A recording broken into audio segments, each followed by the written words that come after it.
dipaksakan perubahan orientasi dari terbuka menjadi tertutup, semua partai punya masalah yang sama, bukan hanya di DPR RI, tapi di DPRD provinsi, kota, dan kabupaten. Itu masalah besar. Bisa-bisa banyak sekali orang yang mundur sebagai caleg, sehingga tahapan pemilu bisa terancam.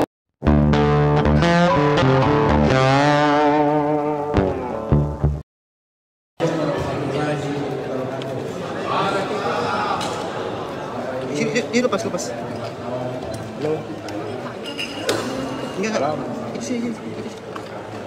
Sajinya ada apa? Baik ya. Iya. Jadi bahwasanya sistem terbuka itu sudah berlaku sejak lama. Dan speakernya jauh. Barangkali tidak ada yang dan kemudian kalau itu mau dirubah, itu sekarang proses pemilu sudah berjalan. Proses pemilu sudah berjalan, kita sudah menyampaikan ICS kepada KPU. Setiap partai politik itu calegnya itu dari kabupaten kota, provinsi dan DKI jumlahnya 20.000 orang, kurang lebih 20.000 orang. Jadi kalau ada 15 partai politik itu ada 300.000. Nah, mereka ini kehilangan hak konstitusionalnya untuk dipilih kalau dia pakai sistem tertutup.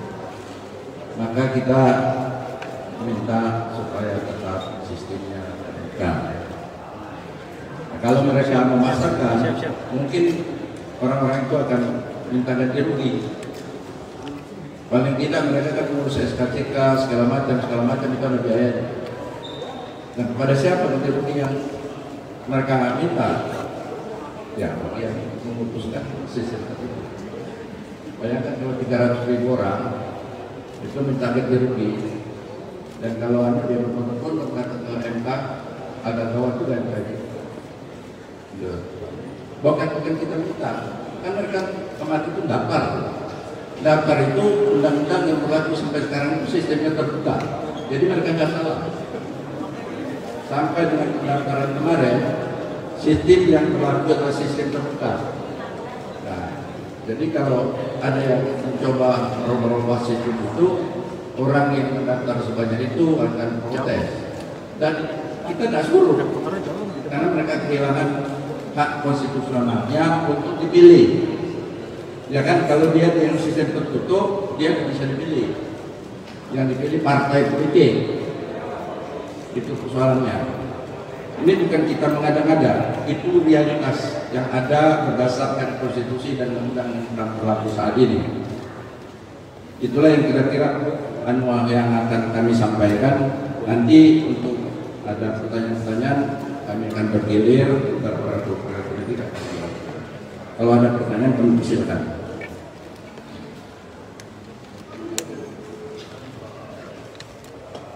Hadir semua, ini di sini saya dari fraksi Golkar bersama Pak Doli, Ketua Komisi 2, Pak Ibas, Ketua Fraksi Demokrat, Pak Ano dari Demokrat. Sudah tahu ini kalau wakilnya Pak Wakil Ketua Umum gelarnya doktor. Ya, itu.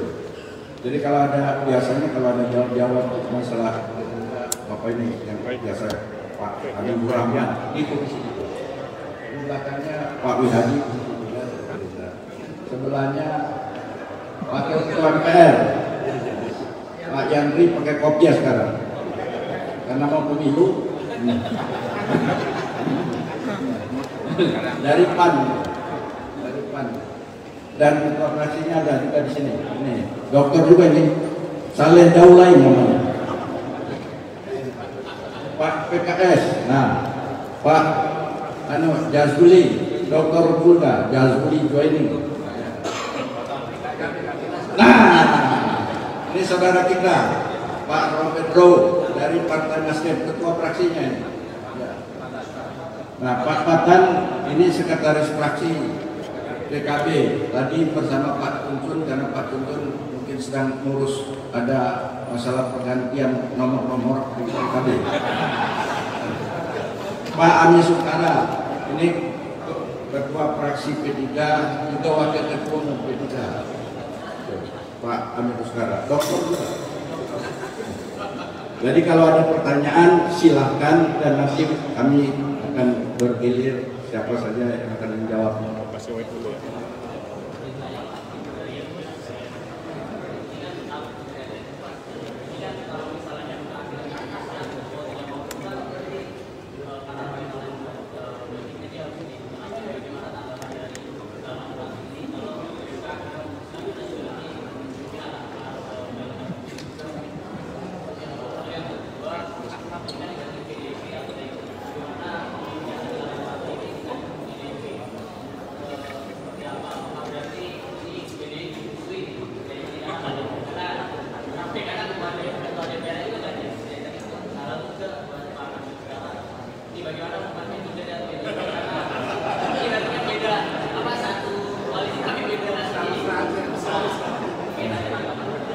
Saya satu yang saya terlatih soal DPR tidak bisa itu biasa. Ya, itu satu ini kita beda. Untuk yang ini kita sama berbeda. Biasa saja. Politik kan tidak selalu hari ini berteman, besok berteman, nanti berteman. Kalau orang kita bisa. Untuk yang tak itu, jadi tidak ada perempuan kita berbeda pendapat itu dijamin oleh konstitusi. Ya kan? Terus itulah jawabannya. Bukan tetap tertutup, dan sekarang terbuka. Ya, kami tidak pernah berpikir MK karena apa? Dulu MK yang memutuskan sistem kita. Kalau itu sudah final. Dan ingat, sistem pemilu itu adalah sistem yang sangat dinamis bisa berubah. Sedangkan MK itu yang dia putuskan itu adalah norma. Cocok tidak dengan Undang-Undang 45. Nah, kalau sistem terbuka cocok karena pasalnya mengatakan DPR dipilih oleh rakyat. Kemudian peserta politik adalah bangsa. Dan isinya adalah para rakyat. Dan dipilih oleh rakyat. Normalnya mengatakan dipilih oleh rakyat. Anggota DPR itu tidak dipilih oleh rakyat. Jadi sebetulnya domain undang-undang itu bukan di MK. Kalau membuat peraturan, karena dia bukan dia adalah sistem bisa berubah tergantung kesepakatan pemerintah dan DPR selaku pembuat undang-undang. Itu makanya juga cukup ya, kalau tadi Pak Arsul sampaikan kalau perbedaan di DPR ini biasa. Bahwa kami dengan PDP yang membangun kerjasama di Pilpres berbeda dengan pileg. Pileg ini kami punya pikiran yang tidak sama karena kami mau yang terbuka. PDP kami menetap. Iya, ya. Ada salam. Oke, siap. Masih ada pertanyaan nggak? Tidak ada pertanyaan. Cukup ya? Oke. Oh ini Pak Yandri.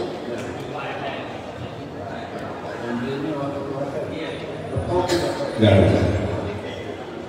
Sedikit saja, saya kira ini penting ya, tidak posisi kita berhadapan dengan MK tidak. Bahwa ini aspirasi murni, jadi jangan sampai MK itu mengangkangi aspirasi rakyat. Ini kan representasi dari aspirasi rakyat. Maka sikap negarawan itu dituntut sekarang MK. Dan yang kedua, sudah berapa kali orang menggugat Presiden Threshold selalu bahasa MK itu open legacy pembuat undang-undang. Sama saja dengan sistem pemilu. Jadi kalau sampai MK memutuskan hal yang berbeda dengan putusan tahun 2018, artinya MK sepertinya main dua kaki. Di Presiden Threshold mereka mengatakan open legal policy pembuat undang-undang karena itu menyangkut Presiden Threshold. Di sistem pemilu kenapa itu sepertinya mau diacak-acak. Saya kira, tapi kami berkeyakinan MK akan tetap komitmen dengan putusan tahun 2012 tetap proporsional terbuka. Sedikit saya tambahkan bahwa kita semua punya komitmen atas terselenggaranya pemilu tepat waktu 2024. tidak ada penundaan. Nah, semua prosedur pencalekan dan pembinaan yang dilakukan semua partai politik itu mengacu pada orientasi proporsional terbuka. Seperti Partai Gerindra terdiri dari banyak sekali unsur, ada prajurit, purnawirawan, ada petani, ada aktivis seperti Habibur Rahman ini, ya kan, ada nelayan. Semua ingin kader-kadernya ditempatkan di daftar caleg dan bersaing secara fair, punya kesempatan yang sama. Nah, kalau dibikin sistem proporsional tertutup, maka akan ada permasalahan yang amat besar soal memilih siapa yang akan mendapat nomor urut 1. Nah itu, jadi kalau dipaksakan perubahan orientasi dari terbuka menjadi tertutup, semua partai punya masalah yang sama, bukan hanya di DPR RI, tapi di DPRD provinsi, kota, dan kabupaten. Itu masalah yang besar.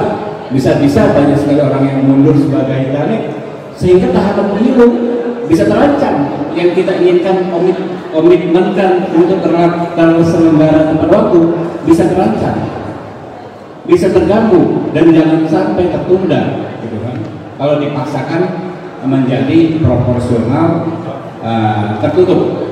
Karena itu kita sangat berharap ini sudah sangat clear, sudah sangat jelas, ya.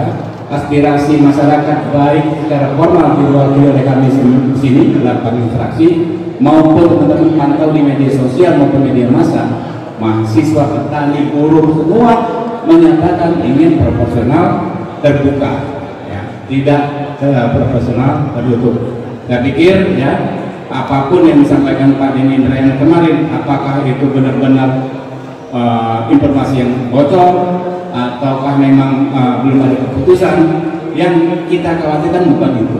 Yang kita khawatirkan jangan sampai ini proporsional tertutup. Mungkin itu dari saya. Terima kasih.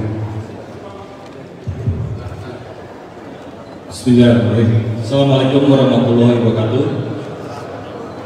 Hari ini kita berkumpul 8 fraksi di DPR RI melanjutkan dari apa yang telah kita dengar. Ketika itu di bulan Februari, pimpinan partai politik, sekitar 8 partai politik yang ada di Indonesia berkumpul untuk membicarakan hal yang hari ini kita bahas. Salah satunya adalah terkait dengan sistem proporsional terbuka.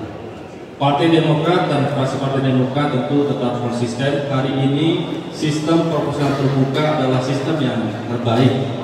Apalagi kita juga menggarisbawahi tahapan proses pemilu yang telah dilakukan oleh KPU dan teman-teman di parlemen, bahkan teman-teman partai politik baik yang ada di parlemen dan yang akan mengikuti pemilu juga telah bersiap-siap. Bisa dibayangkan harapan mereka adalah harapan mengikuti proses demokrasi dengan sistem pemilihan proporsional terbuka. Dan dengan waktu yang tidak begitu lama lagi, di bulan Februari, kita semuanya akan berbondong-bondong datang ke bilik untuk memilih calon-calon dari anggota legislatifnya yang kira-kira cocok dan dapat terus memperjuangkan aspirasi masyarakat. Saya pikir komitmen kita sama, tidak hanya fraksi Partai Demokrat, seluruh fraksi di parlemen hari ini mengingatkan kepada hakim-hakim MK yang mulia dan terhormat agar mereka dapat memutuskan yang terbaik untuk bangsanya. Yang bisa mengganti undang-undang per hari ini seperti yang diamankan undang-undang juga salah satunya ya parlemen dan pemerintah. Open legal policy yang juga telah disampaikan oleh kawan-kawan juga merupakan suatu perencanaan sehingga tidak bisa diciptakan norma baru yang kemudian dapat membuat kegaduhan lanjutan yang juga berimplikasi kepada proses teknis lapangan dan juga teknis persiapan pemilu yang juga bisa dirasakan kesulitan oleh partai politik lainnya.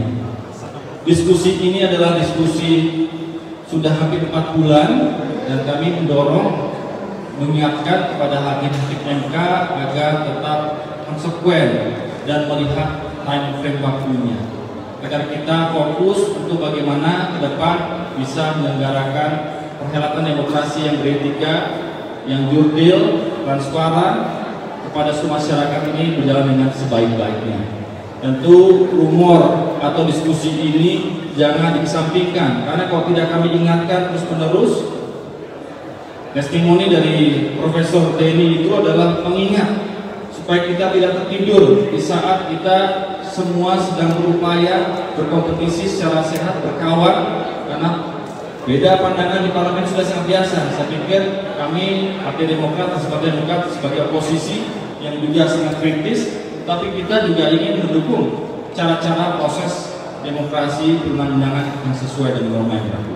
Demikian saya sampaikan. Sekali lagi Partai Demokrat dengan tegas mengatakan kami mendukung sistem proporsional terbuka. Kita tidak ingin mendapatkan calon-calon anggota DPR RI seperti membeli kucing dalam karung.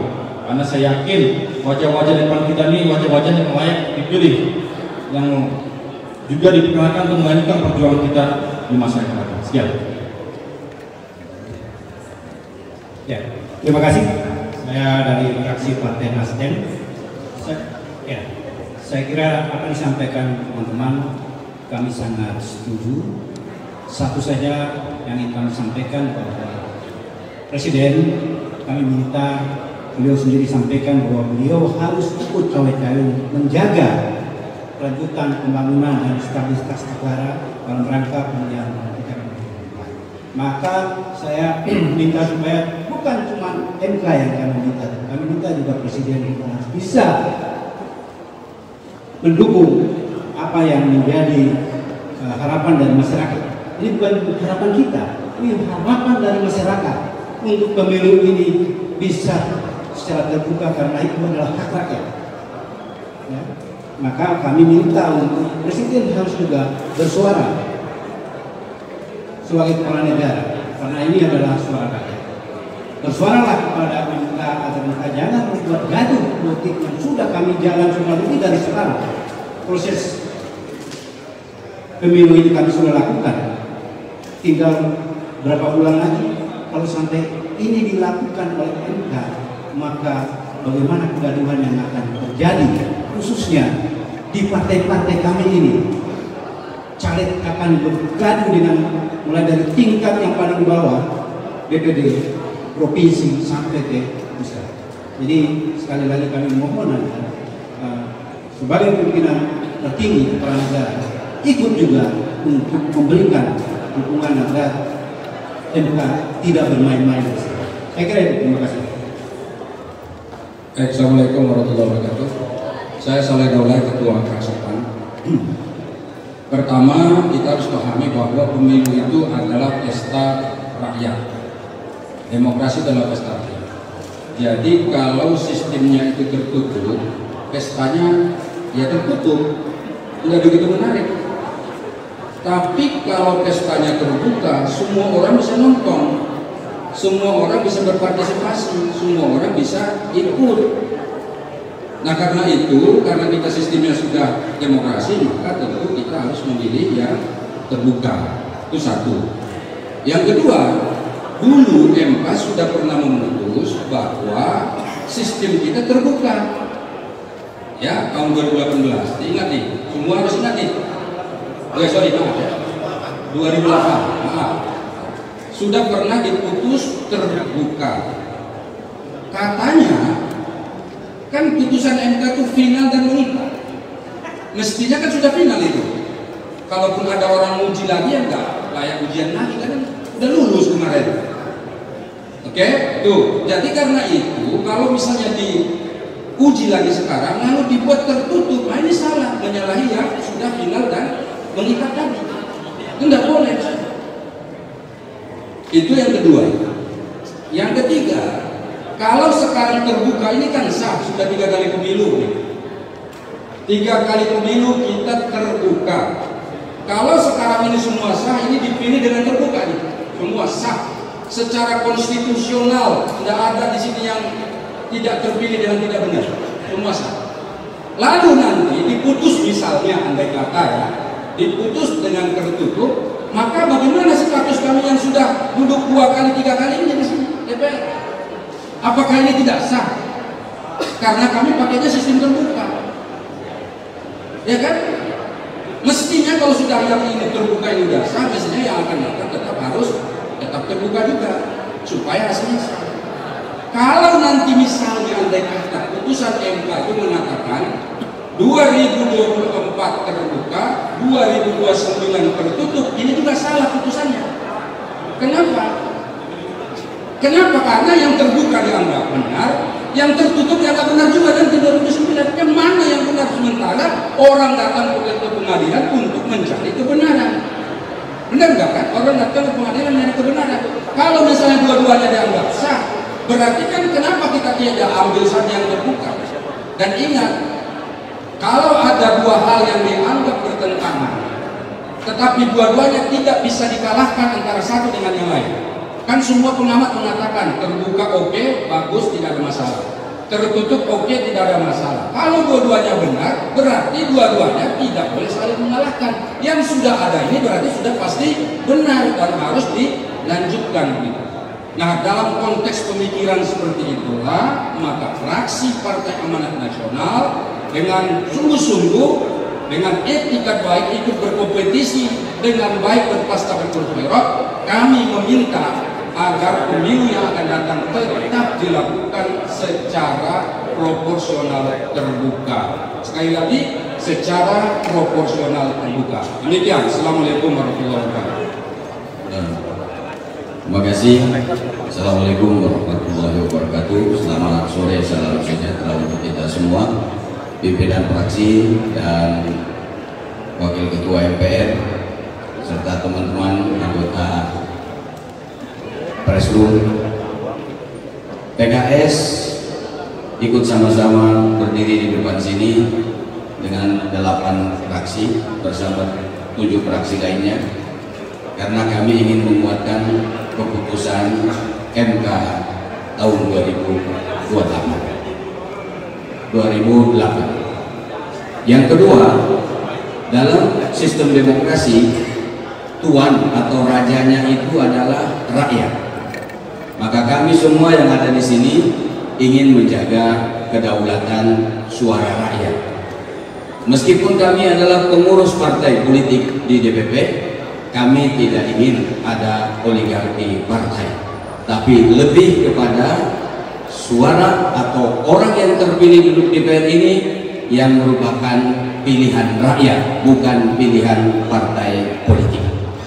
Sistem terbuka yang sudah diputuskan oleh MK sebelumnya membuka ruang kompetisi yang sehat dan bergairah, sehingga demokrasi kita akan terus bergairah. Saya kira itu tambahan dari fraksi PKS. Selanjutnya dari fraksi PKB. Terima kasih. Fraksi PKB sepakat dengan teman-teman yang lain konsisten tetap mengharapkan MK untuk memutuskan dengan objektif dan jernih sistem pemilu proporsional terbuka. Dan konferensi pers kita hari ini yang kedua sudah melanjutkan konferensi pers kita pertama. Kita solid 8 fraksi karena partai sebagai pilar demokrasi, kita menjaga supaya demokrasi kita tidak mundur, karena kalau sistem proporsional tertutup demokrasi kita mengalami kemunduran, dan MK seakan-akan menutup semua pendapat publik. MK melawan arus publik, sehingga kita harus konsolidasi terus fraksi-fraksi ini, dan PKB konsisten bahwa sistem proporsional terbuka adalah yang terbaik sampai hari ini. Oleh karena itu harus kita jaga dan kita terus kawal sampai tanggal 7 menuju keputusan. Itu saja mungkin tambahan dari fraksi PKB. Terima kasih. Lanjut, saya kira tadi sudah banyak disampaikan teman-teman terkait dengan kenapa kami tetap memilih proporsional terbuka. Saya cuma menambahkan saja bahwa kondisi proses pemilu kita yang namanya 20 bulan ini sekarang sudah berlangsung 11 bulan setengah. Artinya tinggal 8 bulan setengah proses menuju proses pemilu yang hari. Nah, kalau kita hitung-hitung, kalau misalnya terjadi perubahan sistem, bukan cuma 2 pasal yang dituntut ini akan berpengaruh terhadap 20 pasal lainnya. Coba bayangkan kalau misalnya karena 2 pasal ini kemudian berubah, berpengaruh terhadap 20 pasal yang lainnya, maka pemilu kemungkinan akan mulai ke titik nol dulu. Artinya pertama dari sisi anggaran, yang kedua pasti tidak bisa kita mengejar waktu yang diatur oleh amanat undang-undang bahwa pemilu itu 5 tahun sekali. Nah, pasti tidak akan terkejar. Ini salah satu pertimbangan kita sehingga kita meminta apa yang sudah diputuskan oleh MK pada tahun 2008 itu tidak akan berubah lagi, karena memang putusan MK itu selalu final dan mengikat. Artinya tidak boleh lagi ada putusan yang berbeda setelah diputuskan oleh MK. Dan kami yakin MK tidak akan mengambil keputusan yang berbeda dengan apa yang sudah diputuskan. Itu saja. Terima kasih. Assalamualaikum warahmatullahi wabarakatuh. Ya, cukup ya. Cukup. Sudah jelas. Sudah gampang. Ya, jadi kita tidak akan saling memamerkan kekuasaan. Ya, cuma kita juga akan mengingatkan bahwa kami ini legislatif juga punya kewenangan. Apabila memang MK berkeras memilih, kami juga akan menggunakan kewenangan kami. Ya, begitu juga dalam konteks budgeting, ya kita juga ada kewenangan. Benar? Ya. Ya. Ya, ya. Saya kira sudah ya. Itu saya silakan.